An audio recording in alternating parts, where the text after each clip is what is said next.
What does it take to make workshops work? And how can we facilitate collaboration that sticks and leads to results? My name is Miriam Hatness, and with the Workshops Work podcast, I'm on the mission to find the magic ingredient that makes workshops work. Today with me on the show is Joep Hegger. He's a voice coach, and I learned that our voice is also facilitating the workshop along with us. So stay tuned. And by the way, if you don't have pen and paper at hand to take your own notes, why don't you visit workshops.work to download my free one-page summary curated for you. So now enjoy the show. Joep, I'm very glad to have you here today. Welcome to the show. Glad to be here. Thanks so very much. Yes, I followed a webinar that you gave together with Maya, and you were the voice coach. And I thought, my audience needs to know more about the voice and how they can treat it with more care and use it with more power. Super. And maybe we can just start with your story. When did you actually start calling yourself a voice coach? What got you into that profession? Well, what got me into it was when way back when I was a teenager, I had this amazing moment when I took my first singing lesson, and I was preparing for this old school process of it taking years and stuff, and me staying, super bad for a number of years, and then perhaps getting somewhere close to acceptable. But then it appeared that I had found a singing teacher who was actually using a brand new vocal coaching system where not tradition, but vocal research, which was then kind of like new, was the underlying theory. So this method was brand new, and it allowed me to reach my goals in just one lesson. Wow. And I remember being 15 and cycling home and being like, whoa, this is mind-blowing. And it never really left me. So I took lessons with her and actually went into this technique and studied the technique. And after my period in the university, I decided that I should open a vocal studio because I was seeing around me that so many people were struggling with the same problems. And I knew this kind of like new technique a bit, And so I did. I opened a vocal studio for singers in Berlin in 2013. And what happened there was I didn't find so many singers, but after only 1 month, a vocal actor entered my studio. Mm-hmm. In Germany, it's, as you know, quite usual for films to be synchronized. And these vocal actors would have to have the perfect resemblance of the original language actor in their German language. So I could do that, right? Because I had this vocal technique that allowed for people to really transform their vocal sound entirely. So I started working with them, and then it went from there kind of. So nowadays I'm working with speakers, singers alike, and people who want to learn more about vocal health. Yeah, that's how it started. And when you explained the epiphany you had after this one lesson with your own vocal coach when you were 16, you mentioned that helping people what they struggle with. And I wonder what the key struggle is when we use our voice. And I would be very curious what this epiphany was about. So why did it only take one lesson? Well, I feel that there's something about the voice and us as a society regarding the voice that underpins that. I feel that we are, if we feel like we don't really know how to dress, we kind of like, watch a couple of YouTube videos or get some professional advice or, just try it out. We kind of learn as we grow older to, dress well for an occasion. And the same applies to perhaps body language or, other skills in life. But the voice kind of like stays behind. The voice can actually also be one of these things that we learn something about, and then we learn to transform our voice to suit a particular occasion. However, that is the main thing that people seem to not realize, and that's not really a part of our culture. So no matter if I get singers in my studio or speakers of any kind, this is the main thing that they struggle with. They'll be like, hey, I have my voice and I come to you as a vocal coach because I want to have more security or more control, or I don't really know what I'm looking for. You know, that's something that I get a lot. And then comes the catch-all phrase that I always hear, which is because, you know, you have your voice. That's your voice, right? Yeah, we take it as a given. I never Yeah. thought about changing my voice, or that I actually can change my voice. Yeah. And that's it. And that's the main thing that I thought about when you just asked the question. Yeah. It's kind of like, think about it like if you would consider clothing and then you would have one outfit and then that's your outfit, right? Oh, You wear that my outfit dream. everywhere. That would be my dream. It would make life so easy. I know, but that's kind of like how people would regard the voice. There's just one voice and that's their voice. And then they use that for everything. And this makes me curious because you also mentioned body language. So do you think that, or can you as a vocal coach read someone's voice as others would be able to read the body language? Yeah, pretty much. Well, you know, we kind of all do, right? Also in terms of body language, we kind of know how somebody feels when we see them, right?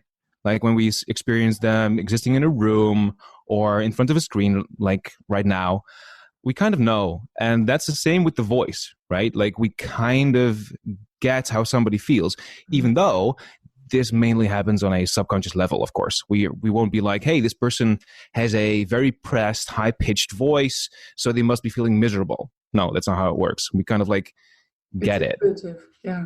So what makes a good voice? So for instance, so yesterday I joined a virtual meeting in a video game scenario. And so all the participants of this meeting were avatars, and we communicated without video, but only with voice. And that was fascinating because it created the same kind of almost intimacy without the distraction of the video. But I think that especially in such a scenario where you only focus on the voice, you can really be more or less effective in using it. So you as an expert, what would be your tip or trick, or what would be the little thing that makes the difference in your effectiveness of communication? Well, that's a question that has a lot of answers. But we have time. Yeah. It's kind of like what you want to achieve, right? Like getting back to the clothing analogy, right? Mm-hmm. A good outfit for like occasion A won't be the same good outfit for occasion B. But generally, you can say something. A good voice would be always a voice that sounds like the speaker feels good. Mm-hmm. That's really it. And in some cases, that may mean a very melodic, fast, jumping everywhere kind of voice that is totally free and, you know, playful. And in another occasion, that could mean a low-pitched, not all too melodic, slow voice. Mm-hmm. But there is one general thing I can say about that. A pressed voice is almost never a good voice. And what I mean with a pressed voice is this, right? A voice where you start pressing. Like this is something that is almost always associated with not being in control or not being in charge of the situation or ourselves in the situation.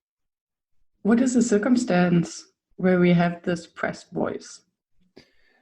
Well, the area of our body that is associated with this pressing is the area that runs along the nervus vagus nerve, and that's mainly our abdominal region. So there's also this very nerve is present in our throat, right, where our voice is being made, in our chest as well. But the main part of that nerve runs through the stomach. And even though I still have to get this confirmed by specialists who know all about that, you know, I haven't been able to find them.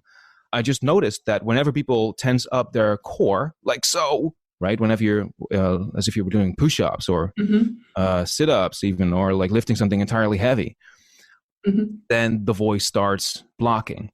And I've noticed this happening as well when people experience pressure. So not just them having to do physical labor or physical pressure inside their body, like the abdominal supporting, for instance, us lifting something heavy, but also when we get stressed, right? So when we get stressed and then, or emotional about something, then the core starts like tensing up, and then the voice starts pressing like so, you know?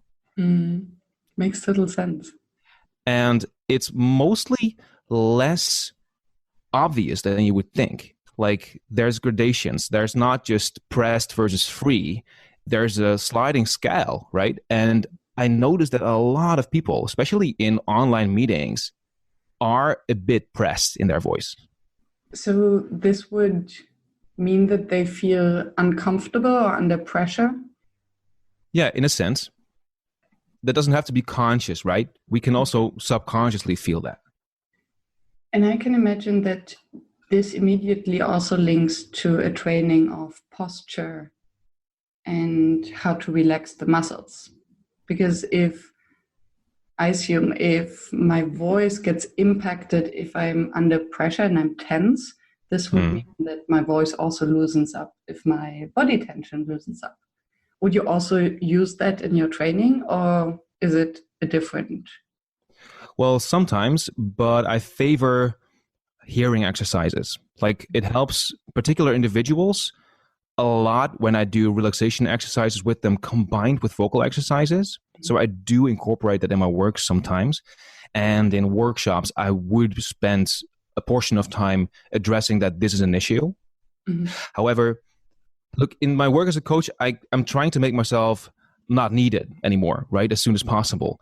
And therefore, ears are much better companions than receptors in the body, right? Because receptors in the body, like how we feel our body, like that differs from hour to hour even, let alone from day to day or from month to month. So I'd like to focus much more on the ears, because if you aim at a particular sonic result, that is the voice sounds in a particular way, if you learn to recognize that and train towards there, then you have a much more trustworthy aid in trying to maintain your quality. Mm. You see?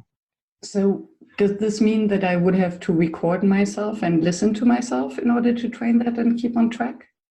Well, yes, that would help. But even in just hearing yourself right now, like as you speak, we can also learn to assess ourselves and correct ourselves in our spoken voice. We can, learn to estimate what it means when our voice sounds a particular way versus what it would probably sound like recorded or for other people. Intriguing. So now I do have to ask for your favorite exercise to help your clients, or if you're in a workshop, what would you do with them too? Well, my favorite exercise by far is an exercise that is counting up numbers. Mm-hmm. So yeah, because sooner or later you'll have to assess what a good sounding voice to yourself means, right? And this is a very personal thing. Even though I usually ask people to give me situations, like some people would need to deliver a big speech at an event, or others may need to sing that aria at an opera house, or somebody else just wants to, like as a school teacher, and just wants to not have their voice felt worn out after a long day of speaking, Like one thing I always have people experience, and also have to remind myself of every now and then, is what is a good voice? Like what is a convincing voice? Mm-hmm. And a convincing voice is just that, a voice that convinces the listener, even just ourselves, right? Because we are both the speaker and the listener, of what we're trying to say. And that is best exercised without content. Right. So if I use the numbers, like especially like longer numbers, like the 70s, like 71, 72, 73, these are longer numbers. Mm-hmm. If I can deliver that as an interesting story, then I can probably deliver anything like an interesting story. Oh, can you deliver us a short story of numbers? Oh, sure. Okay, but it's going to be my rendering of me doing this to myself, right? Without any particular goal in mind. But want to convince us. Tell us a convincing story about your vision of the world. Okay, here it goes. My vision of the world in numbers. Yeah. 71, 72, 73, 74, 75, 76, 77, 78, 79, 80. There you go. Thank you. How would you then tell a joke in the 70s? Oh, that's something that I've never done before. I'd like to try. We like never done before. All right. Yeah, let's give it a shot. A joke in the 70s. 71, 72, 73, 74, 75, 76, 77, 78, 79, 80. Awesome. Thank you. Yeah, you're welcome. That was a very nice exercise just there. Oh. So, what makes this comfortable? No, let me put it differently. When I want to be a convincing trainer, facilitator, someone of authority, or a teacher, what is it about the voice that adds this special competence, or at least appearance of competence? Yeah, thanks. I love that question. Rule number one, never push. Do not push. Like as soon as you start doing this, you lose them. Mm-hmm. Like be they your audience of, coworkers or like a class of school children, like that's the point where you lose them, because you kind of like say, hey, I gotta now start raising my voice, or I start to feel like I have to do extra work to reach you. Mm-hmm. Whereas authority speaks for itself, ideally. Mm-hmm. So if I want to suggest authority in any way, lowering the volume of my voice, or even, essentially just not pushing. Mm-hmm. So keeping a free voice, which I like to, like the word free, I like to use as the opposite to pushed, right? So this is me. I can give you an example, right? Like I'm gonna like talk up to the. I'm gonna actually again use the numbers. I'm gonna count up to 5 using a pushed voice that is, other than that, relatively dark, slightly melodic, not too fast, not too slow. So a fairly neutral voice, right? And I'll push it first and then I won't push it anymore, right? Here goes. 1, 2, 3, 4, 5, 6, 7, 8, 9, 10. And that's the only real difference, right? So that is rule number 1, never push. And then the other thing really is awareness. Like, what do you want to reach? How do you want to be an authority? Do you want to just communicate, right? Or do you want to sell something, inspire, which is like slightly different, right? And being aware of the fact that, first of all, you can do all these things with your voice, like your voice can do very many different things. And then second of all, being slightly aware of how to do that would do that for you. It's interesting. There's so many thoughts crossing my mind. And I wonder whether we do have our natural voice, or whether our natural voice is just something that we need to train in order to develop the best voice we can have. Right. That's a very interesting question, and I get that one a lot. So thanks for asking. The way we sound, our voice, has our own character in it, right? In multiple ways. And I can best tell you by suggesting that you would think of singing a song, or think of somebody who you know that is also a singer, right? Even though they might sing like something that is quite far from the vocal sound that they would use when they would talk to you, you can still recognize that that's them. Even though the way they use their voice is totally different. Now, the same applies to your speaking voice, if you would just think of speaking, or just think of singing for that matter. Like, you will have an own characteristic, so people will always be able to recognize your voice as your voice. However, apart from that, all sonic elements and the way you execute your voice can be influenced. And I have to elaborate a little bit on that. So vocal sound is the result of, let's say, about 8 or 9 characteristics, like pitch, like if it sounds high or low in actual, pitch, if it sounds high or low in volume, if it sounds high, not high or low, but like more like dark or bright in sound color, if it's pushed or free, if you have a very nasal voice or not quite, right? These are all characteristics of the voice. Yeah, I can see them as ingredients, right? And you've your entire life been training yourself into a particular mix of those ingredients. So to answer your question directly, your voice is the result of both your own character, but also all of these components. And it doesn't stop there, because you then use your voice, right, in time and space. And in this execution part, you have things like how you articulate, how fast you go or slow, right? How much you go up and down as you process your language in both volume and pitch. And these things are also things that you consciously or most likely subconsciously have been developing all your life. So we have the possibility, though, to assess how we do these things and if we are glad with those things, or if we want to redesign our voice in a particular way, which is kind of what I do. So your clients also get all the results in one session, as you did? Well, I mean, what is your I didn't have such high aims when I was 15. I just wanted to keep pitch.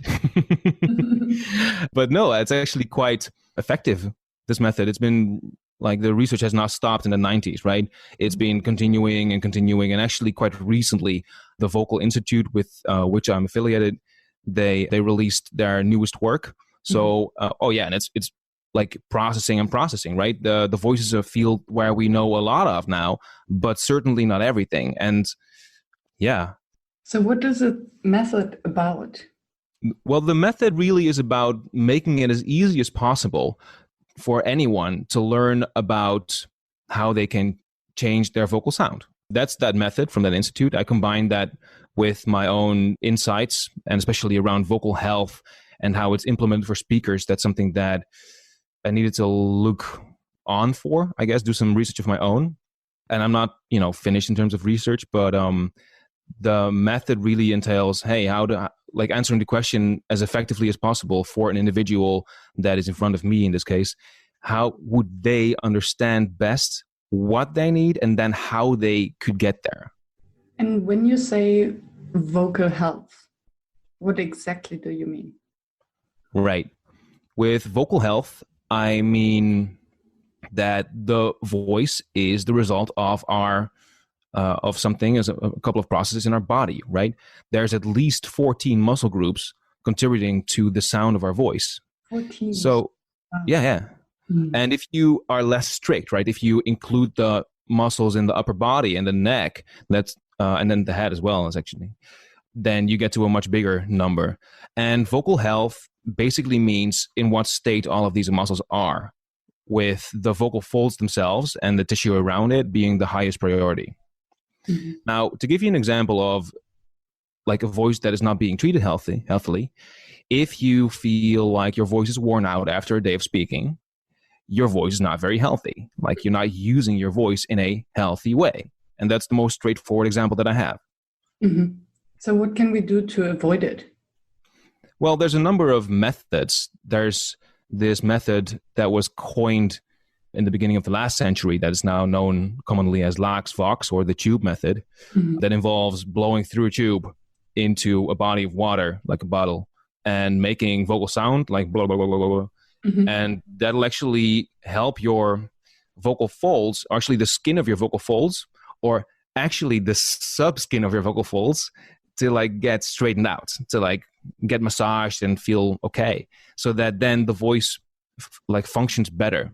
A massage for the voice. Yeah. So what kind of tube do we need to do that? Well, that's you can really use any tube, as long as it's a tube of about 35 centimeters long and has a diameter of 7 millimeters. Okay. That's the newest results. So straw wouldn't do the job. What's that? The straw. Well, you can try and it would work. Mm-hmm. But it won't work as effectively. Right now, the big debate in the vocal world is if we should use a straw, which is a very small opening, all the way to a massive opening of blowing into a mask, right? Research is not being completed on that. But as far as I know, I've done some research and pulled my information from sources that I trust. As far as I know, a slightly flexible tube of about 35 centimeters and a diameter of 7 millimeters does the job best. But again, this is like evolving knowledge, so we might be having to update this in a few years. So luckily, I'm not affected by that, but there are a lot of colleagues who do actually suffer. So before a workshop, full day workshop, they wouldn't use their voice. Do you think that it's just a matter of genetics and we cannot totally change that, or would massaging the voice with the tube before or in the middle or after the workshop already help? Well, it would definitely help. It would help anyone. I have like a full-length video on that on my YouTube channel and on my website as well. It's full of vocal tips. So I'm not going to go into that like super, super deeply, but just think of it as tires, right? Because the vocal folds work like so. Yeah, they have to close, right? They close and open in the throat. So the throat is like through the vocal folds being opened and closed while exhaling super rapidly. Like in my case, it's around 150 times to 200 times per second. In your case, much higher still, because you're talking at a higher pitch. So that's incredibly fast, but they close. And every time they close, they are either effective at that closure or less effective, right? And if they're more effective, then you will experience more sonic results. Like there will be more, like just literally more vocal sound against less effort, right? So doing an exercise that stabilizes the skin of the vocal folds in the morning or when you are about to have some vocal action is a really good idea, because you will experience just, kind of like an effortless voice, or at least a voice that costs much less effort than usual. Yeah, makes sense. And as you mentioned, the number of muscles, we're at 14 at least, if we don't count the head and the neck. Right. For me, this almost sounds that if I stand up, for instance, I'm more relaxed when I stand up as opposed to when I sit, because when I sit, maybe my posture is not really good. And yeah, so would then the voice be better if I stand up? So my next video call, I would do standing, or my next podcast interview? Well, I have to unfortunately say that it really depends on the person. Like most of these muscles, for most muscles in our body, we have usual patterns, right? Like usual ways of treating them. Like, for instance, if you have like a tight throat, you experience tension around your throat, that doesn't mean that for your specific body, like you're genetically meant to have a tight throat. No, that just means that you have a habit of having a tight throat that you can then start getting rid of. But that is very individual. And also the advantages of standing up versus sitting down. I mean, you kind of want to have a body posture that is more or less straight. So you want to have the weight of your head kind of like over your sit bone. And for some people, this is actually easier in sitting, and for others in standing. So it kind of like depends. And also, you want to feel good, right? So if you feel better when you're seated, and you feel miserable when you stand, I'm not saying that that's the case, but like, let's just imagine that it is, do sit down, because we have this feedback loop running that when we feel good, our voice will tell us like, hey, you sound great because you probably feel good, and that makes you feel better, even though you may not always be aware of this process. So just pick whatever feels best, or if you want to be more scientific and rigid, just pick the place where the weight of your head is easiest over your tailbone. It makes total sense, because if we're in a good place, if we feel good, then we feel more relaxed and more tense. But if we don't feel good, then we tend to cramp and to push the voice, as you mentioned. Yeah. So now I sit up straight, and I wonder whether you can hear it already. Yeah. Well, you basically just want to have that tall spine situation going on, right?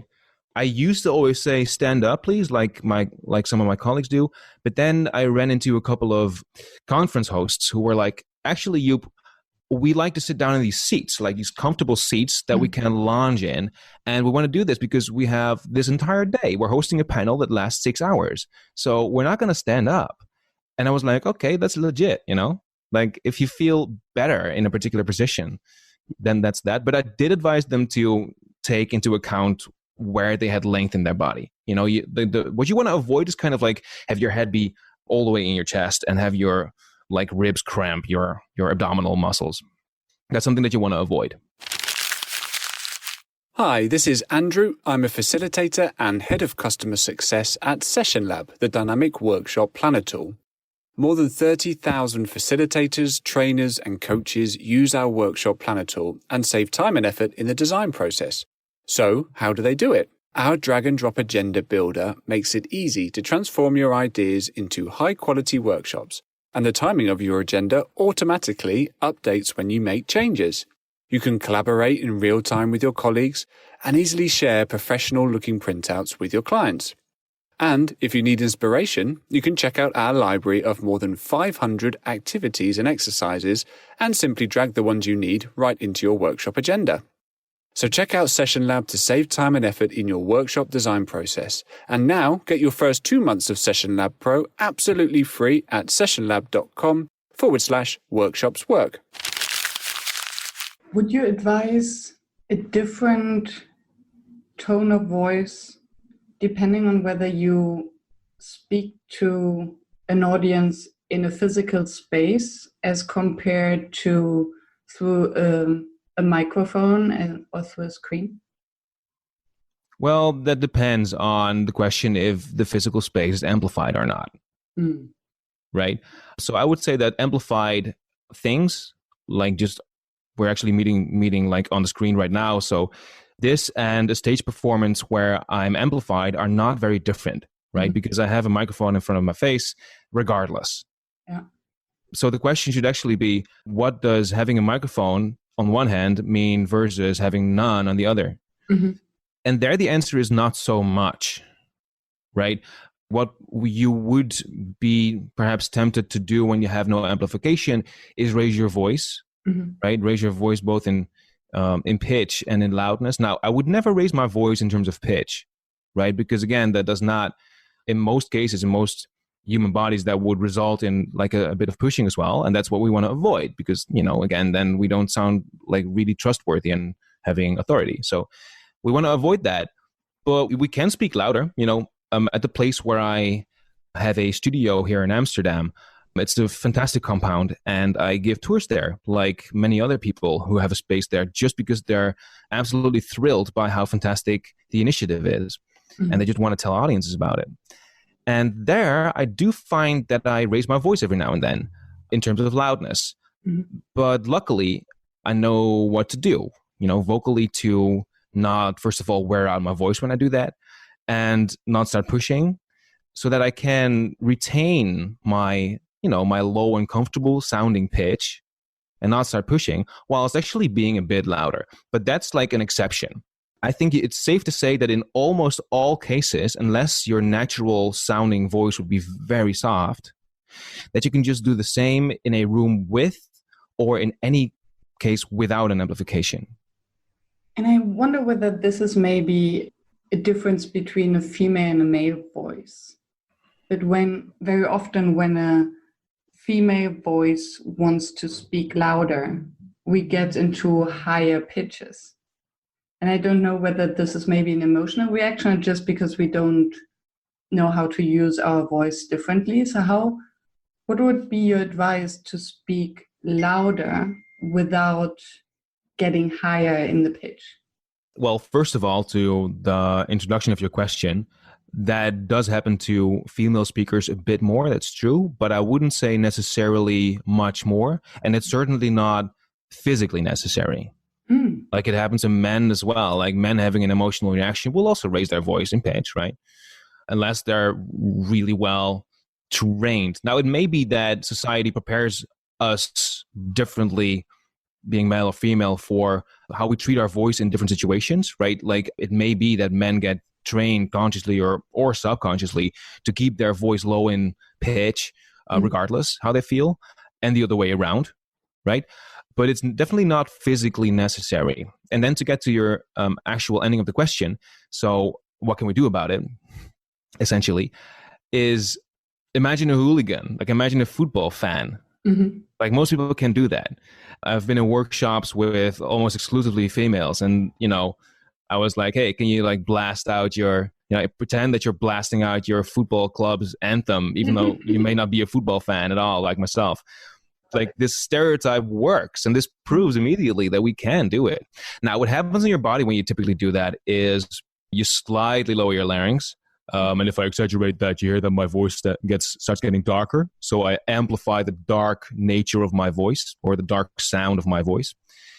And what we also do is we tense up our neck and our rib and upper back muscles that don't cause our throats to close and resulting in a pushed voice, but that do add to a louder voice. Now I'm going to go a bit I'm going to step back from the microphone a little bit, and I'm going to show you that, right? I'm going to count up to 6, and then after the number 3, I'm going to like put on these muscles that I'm just describing, and you'll hear the result. So I'm stepping back now.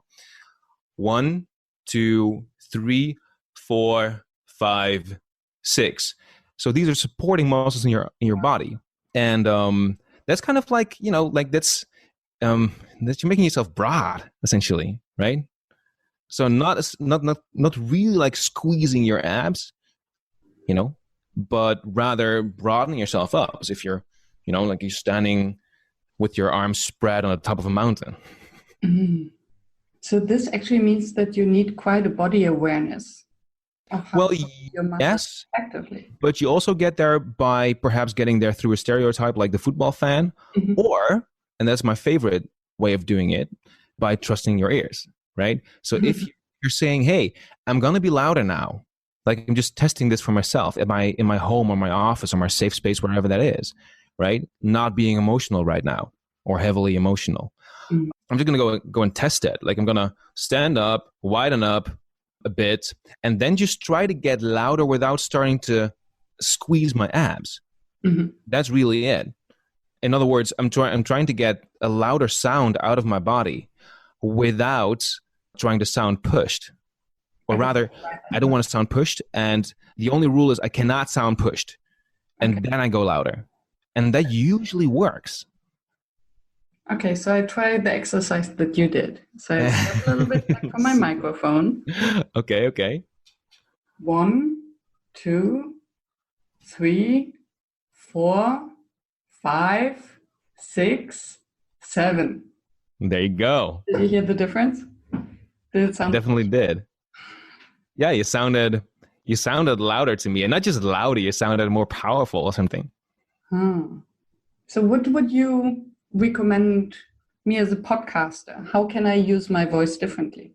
Cannot not ask this question. Free coaching, yay! Yeah, it's as a podcaster, well, first of all, think of your audience, right? Your audience is probably commuting or lounging, right? So they're in a place where they don't have to do anything in particular, right?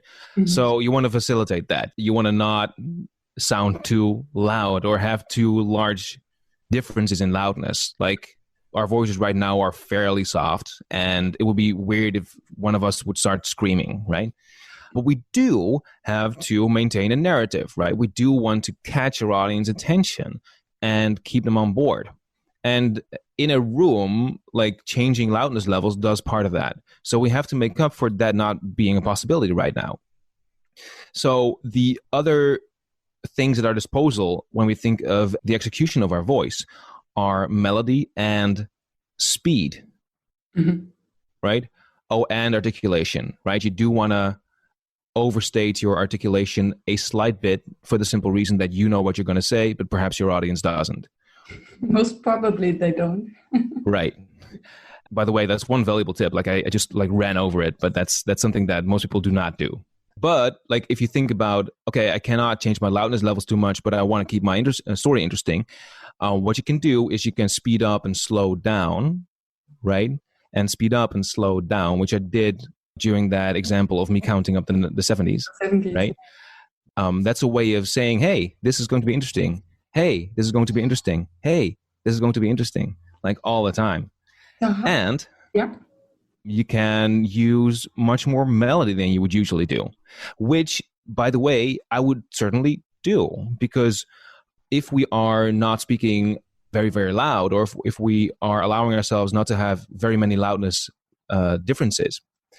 Most speakers would tend to also not differ too much in pitch, right?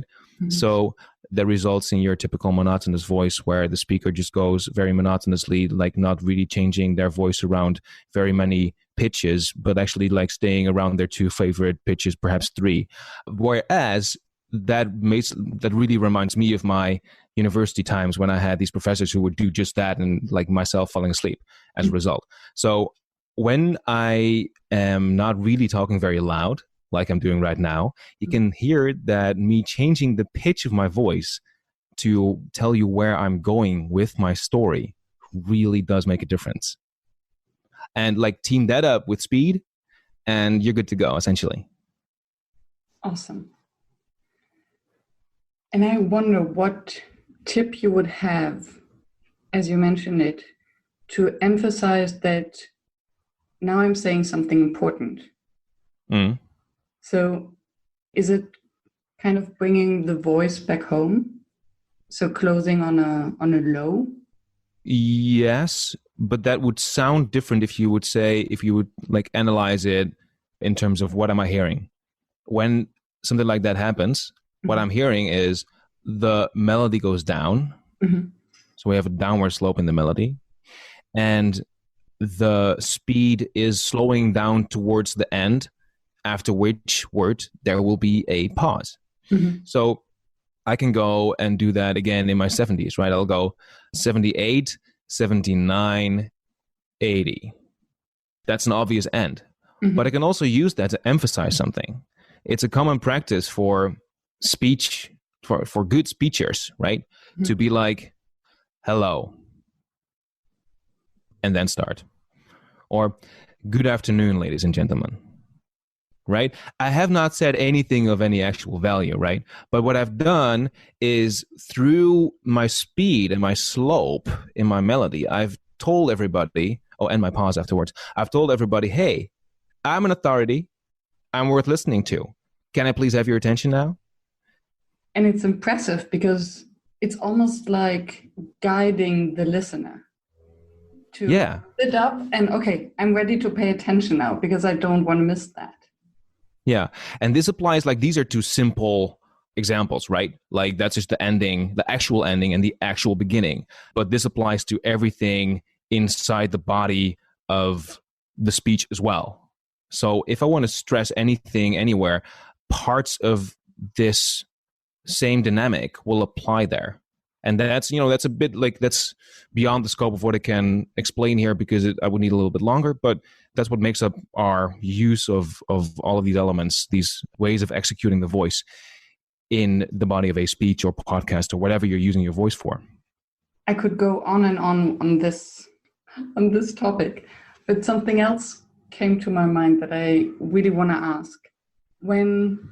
Especially with your background of studying also the muscular things that are going on in the body while using the voice, I wonder, why can we tell whether someone is smiling or not? Is it something related to the muscles in the face that then translate into the voice? Or is it just the happiness that the body perceives that impacts the pitch? Well, it's a lot of things that play into that result of you hearing that somebody's happy, right? Or laughing even. But let's just take a top three, right? Right now I'm like putting my lips in smile mode, and you can hear that my voice gets filtered differently. Like the way my lips will let out my voice will be differently, right? So in terms of brightness, let's just say that brightness and darkness are like together make up your sound color. Right? So the color of your voice.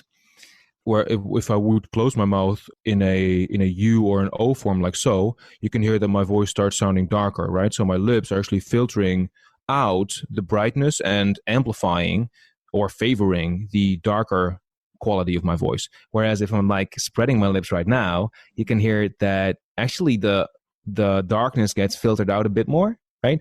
And the brightness actually gets released. So that's one way in which the facial expression actually influences the vocal sound.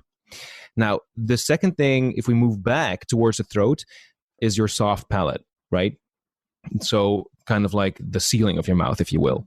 if you tense up the muscles there, they will act as an amplification for the same brightness level. Not just that, it also makes the voice slightly louder without the speaker having to work harder, right? So you can hear that they're louder and not having to work harder, which we then commonly associate with feeling good.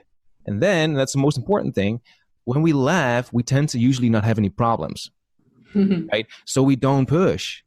Yeah. So the voice is entirely free. So in the throat, there's no pushing going on. So these three things combined are, what I can quickly tell you now about how you would be able to read that. Yeah. Thank you. I was curious. One question that I always ask all my guests is, what makes a workshop fail? And I would just leave the interpretation of this question to you. Well, there's two ways for me to answer that question, right? Like, there's a general one that I've worked with people hosting workshops, and I've worked with their specific case studies, but I also have a very personal answer. I'm just going to stick with that. Yes, please. I need to be inspired. Like, if somebody who hosting a workshop is not able to inspire me to, first of all, listen to them and get enthusiastic about what they're talking about, what am I doing at the workshop? Right. So that's it. Like, a workshop host should inspire, and that's step one, right? So what makes the workshop fail? Somebody who is not able to inspire by the way they tell something, not what they're telling, but by the way they're telling something. Because I start listening when I like how it sounds. I don't unless I came to the workshop because I really wanted to get the content, then I'm fighting my way through, perhaps not liking somebody's way of addressing the issue. But if I'm medium interested, and walking away or thinking about my dinner or something else could be an option, then, somebody better inspire me. I love your answer, because it makes me see the facilitation part in a new light, given that facilitation means making things easy. So if by the tone of our voice, we make it more difficult to actually access the information or to follow the flow of a day, a workshop, a meeting, then we are not really facilitating it, because we are putting there obstacles that are not actually necessary. Yeah. Thanks. That's a very good, resume, I think, of yeah.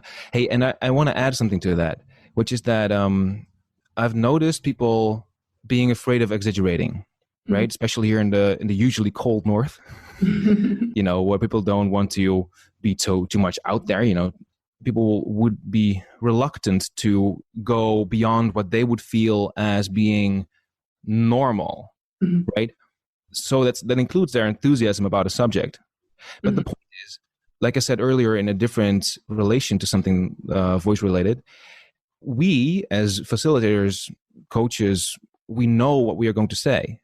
And therefore, our normal will be quite low, because if we were to speak something for just ourselves, which essentially is our first way of assessing if we're doing a good job or not, if that's our 100%, right, somebody else is not going to get it, because they do not know what we're going to say yet.